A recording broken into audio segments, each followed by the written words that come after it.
മുഖത്ത് നോക്കി പ്രായം പറയാൻ പറ്റുമോ? ഇനി അത് കുറച്ച് പാടാണ്. നമ്മുടെ നാട്ടിലെ 30-35 വയസ്സുള്ള മില്ലേനിയൽസിനെ കണ്ടാൽ ഡിഗ്രിക്ക് പഠിക്കുന്ന പിള്ളേരെ പോലെയുണ്ട്. നേരെ തിരിച്ച് യഥാർത്ഥത്തിൽ ഡിഗ്രിക്ക് പഠിക്കുന്ന 20 വയസ്സുകാരെ കണ്ടാലോ നല്ല മെച്യൂരിറ്റി, ചേച്ചി, ചേട്ട എന്ന് വിളിക്കാൻ തോന്നും. ഇത് നമുക്ക് മാത്രമല്ല, ലോകം മുഴുവൻ ഇപ്പോൾ ചർച്ച ചെയ്യുന്ന ഒരു വിഷയമാണ്. Gen Z is ageing faster. അതായത് മില്ലേനിയൽസിനെക്കാളും വേഗത്തിൽ പുതിയ തലമുറയ്ക്ക് പ്രായം തോന്നിക്കുന്നു. വെറും തോന്നലാണോ, അതോ നമ്മുടെ ആരോഗ്യം നമ്മളോട് എന്തെങ്കിലും പറയാൻ ശ്രമിക്കുകയാണോ? ഇതിന്റെ പിന്നിലെ സയൻസും ലൈഫ് സ്റ്റൈലും നമുക്കൊന്ന് പരിശോധിച്ചാലോ? ആദ്യത്തെ പ്രശ്നം ഈ ഓവർ സ്കിൻ കെയർ ട്രെൻഡാണ്. പണ്ട്, അതായത് 90s മുഖത്ത് എന്തെങ്കിലും പുരട്ടണമെങ്കിൽ അത് ഒന്നെങ്കിൽ മഞ്ഞൾ അല്ലെങ്കിൽ ചന്ദനം, കൂടിപ്പോയ ഒരു ഫെയർനെസ് ക്രീം, അത്രേ ഉണ്ടായിരുന്നുള്ളൂ. പക്ഷെ ഇന്ന് സ്ഥിതി അതല്ല. സോഷ്യൽ മീഡിയ തുറന്നാൽ ആന്റി ഏജിംഗ് ഉപദേശങ്ങളാണ്. 20 വയസ്സുള്ള കുട്ടി 30 മുതൽ 40 വയസ്സ് വരെ ഉപയോഗിക്കേണ്ട റെറ്റിനോളും പവർഫുള്ളായ ആസിഡുകളും ഒക്കെയാണ് മുഖത്ത് വാരിത്തേക്കുന്നത്. ക്ലാന എന്ന പ്രശസ്തമായ ഷോപ്പിംഗ് പ്ലാറ്റ്ഫോം നടത്തിയ ഒരു പഠനമുണ്ട്. അവർ പറയുന്നത് മില്ലേനിയൽസ് ആന്റി ഏജിംഗ് ഉൽപ്പന്നങ്ങൾ ഉപയോഗിക്കാൻ തുടങ്ങിയിരുന്നത് ശരാശരി 23 വയസ്സിലായിരുന്നു. എന്നാൽ ജെൻസി ഇത് തുടങ്ങുന്നത് എപ്പോഴാണെന്നറിയാമോ? വെറും 14 വയസ്സിൽ. ചിന്തിച്ചു നോക്കണം. 14 വയസ്സുള്ള ഒരു കുട്ടിയുടെ മുഖത്ത് ചുളിവ് വീഴാതിരിക്കാനുള്ള ക്രീം തേക്കേണ്ട കാര്യമുണ്ടോ? ഇതാണ് ആ സെഫോറ കിഡ്സ് ട്രെൻഡ്. ഇവിടെ സംഭവിക്കുന്ന ഒരു മെഡിക്കൽ പ്രശ്നമുണ്ട്. നമ്മുടെ ചർമ്മത്തിന് ഒരു നാച്ചുറൽ സ്കിൻ ബാരിയർ ഉണ്ട്. അമിതമായ കെമിക്കൽ ഉപയോഗം ഈ ബാരിയർ നശിപ്പിക്കുന്നു. ഫലമോ, സംരക്ഷിക്കാൻ നോക്കിയ ചർമ്മം പെട്ടെന്ന് ചുളിയാനും പ്രായം തോന്നിപ്പിക്കാനും തുടങ്ങുന്നു. നമ്മുടെ ഹോസ്പിറ്റലിലെ ഡെർമറ്റോളജിസ്റ്റുകൾ എപ്പോഴും പറയുന്ന ഒരു കാര്യമുണ്ട്, ലെസ് ഈസ് മോർ. ആവശ്യമില്ലാത്ത ചികിത്സ സ്കിന്നിന് പണിതരും. പിന്നെ രസകരമായ മറ്റൊരു കാര്യമുണ്ട്. പണ്ടൊക്കെ കവിളിൽ കുറച്ച് വണ്ണമൊക്കെ ഉള്ളതായിരുന്നു ഭംഗി. നമ്മൾ അതിനെ ബേബി ഫാറ്റ് എന്ന് പറയും. പക്ഷെ ഇന്നത്തെ ട്രെൻഡ് എന്താണ്? ഷാർപ്പ് ജോ ലൈൻ, ഹോളോ ചീക്സ് ഒക്കെയാണ്. ബെല്ല ഹദീദിനെ പോലെയൊക്കെ ഇരിക്കണം. സത്യത്തിൽ ബേബി ഫാറ്റ് നമ്മളെ ചെറുപ്പമായി തോന്നിപ്പിക്കും. ജെൻസി പിള്ളേർ ഡയറ്റ് ചെയ്തും ചിലപ്പോൾ ബക്കൽ ഫാറ്റ് റിമൂവൽ പോലെയുള്ള സർജറികൾ ചെയ്തും ഈ യൂത്ത് കളയുകയാണ്. ഇക്കാര്യം ഡോക്ടർമാരും സമ്മതിക്കുന്നുണ്ട്.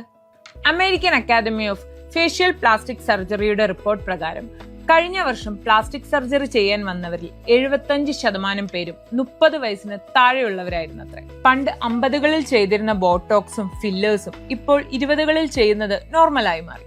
ഇതിനെയാണ് പ്രിവെന്റേറ്റീവ് ബോട്ടോക്സ് എന്നവർ വിളിക്കുന്നത്. ഇനി അടുത്ത കാര്യം, ഇതാണ് യഥാർത്ഥ വില്ലൻ, സ്ട്രെസ്. നമുക്കറിയാം, 90s കുട്ടികൾ സ്കൂൾ വിട്ടാൽ പിന്നെ കളിയാണ്.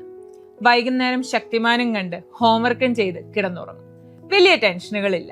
പക്ഷെ ഇന്നത്തെ ജെൻസിയുടെ കാര്യം അതാണോ? അവർ വളരുന്നത് തന്നെ വലിയൊരു അൺസർട്ടനിറ്റിയുടെ നടുവിലാണ്. സാമ്പത്തിക മാന്ദ്യം, പാൻഡമിക്, ജോലി കിട്ടുമോ എന്ന പേടി, ഇതിനെല്ലാം പുറമെയാണ് സോഷ്യൽ മീഡിയയിലെ കമ്പാരിസൺ. അവൾക്ക് 20 വയസ്സിൽ കാർ കിട്ടി, ഇവന് 19 വയസ്സിൽ സ്റ്റാർട്ടപ്പ് തുടങ്ങി.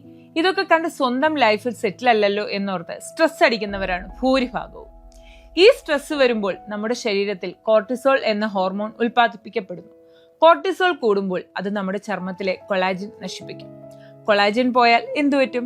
മുഖത്തെ തിളക്കം പോകും, ചുളിവുകൾ വരും. അതായത് ഉള്ളിലെ ടെൻഷൻ പുറത്തു കാണിക്കും. ഇതിനും തെളിവുണ്ട്. അമേരിക്കൻ സൈക്കോളജിക്കൽ അസോസിയേഷൻ നടത്തിയ പഠനത്തിൽ കണ്ടെത്തിയത് ചരിത്രത്തിൽ തന്നെ ഏറ്റവും കൂടുതൽ മാനസിക സമ്മർദ്ദം അഥവാ സ്ട്രെസ് അനുഭവിക്കുന്ന തലമുറ ജെൻസി ആണെന്നാണ്. അവരുടെ റിപ്പോർട്ടിൽ 27% ജെൻസി കുട്ടികളും പറയുന്നത് തങ്ങളുടെ മാനസികാരോഗ്യം വളരെ മോശമാണ് എന്നാണ്. ഇതുകൂടാതെ മറ്റൊരു വില്ലൻ കൂടിയുണ്ട്, ബ്ലൂ ലൈറ്റ്. പണ്ടൊക്കെ നമ്മൾ സൂര്യനെ മാത്രമായിരുന്നു പേടിച്ചിരുന്നത്. ഇന്ന് നമ്മൾ ഉറങ്ങുന്നതിന് തൊട്ടു മുമ്പ് വരെ ഫോണിലും ലാപ്ടോപ്പിലും നോക്കിയിരിക്കുകയാണ്. ഈ സ്ക്രീനുകളിൽ നിന്നുള്ള ബ്ലൂ ലൈറ്റ് നമ്മളുടെ സ്ലീപ്പ് സൈക്കിളിന്റെ താളം തന്നെ തെറ്റിക്കുന്നു. ശരീരം റിപ്പയർ ചെയ്യപ്പെടുന്നത് നല്ല ഉറക്കത്തിലാണ്. ഉറക്കം പോയാൽ പിന്നെ ഏത് ക്രീം പുരട്ടിയിട്ടും ഒരു കാര്യവുമില്ല.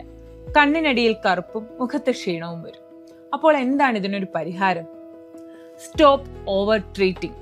ഇൻസ്റ്റാഗ്രാം ഇൻഫ്ലുവൻസിനെ കേൾക്കാതെ ചർമ്മത്തിന് എന്തെങ്കിലും പ്രശ്നമുണ്ടെങ്കിൽ ഒരു ഡോക്ടറെ കണ്ട് മാത്രം പ്രോഡക്ട്സ് ഉപയോഗിക്കുക. അൺപ്ലഗ്. ഇടയ്ക്കെങ്കിലും ഫോൺ കുറച്ചു നേരം മാറ്റിവെച്ച് നല്ല ഉറക്കം ശീലമാക്കുക. റിലാക്സ്. 20 വയസ്സിൽ എല്ലാം നേടണം എന്ന് നിർബന്ധമില്ല. Everyone has their own time line. Just relax, everything goings to be fine. So ചുരുക്കത്തിൽ പറഞ്ഞാൽ, ആന്റി ഏജിംഗ് ക്രീമുകൾ വാരിത്തേക്കുന്നതിനേക്കാൾ നല്ലത് ടെൻഷൻ ഇല്ലാത്ത സ്റ്റേബിളായ ഒരു കരിയർ കണ്ടെത്തുന്നതാണ്. കയ്യിൽ കുറച്ച് പൈസ, healthy life style, food, exercise ഇതൊക്കെ ഉള്ളതാണ്. That's a real anti ageing secret.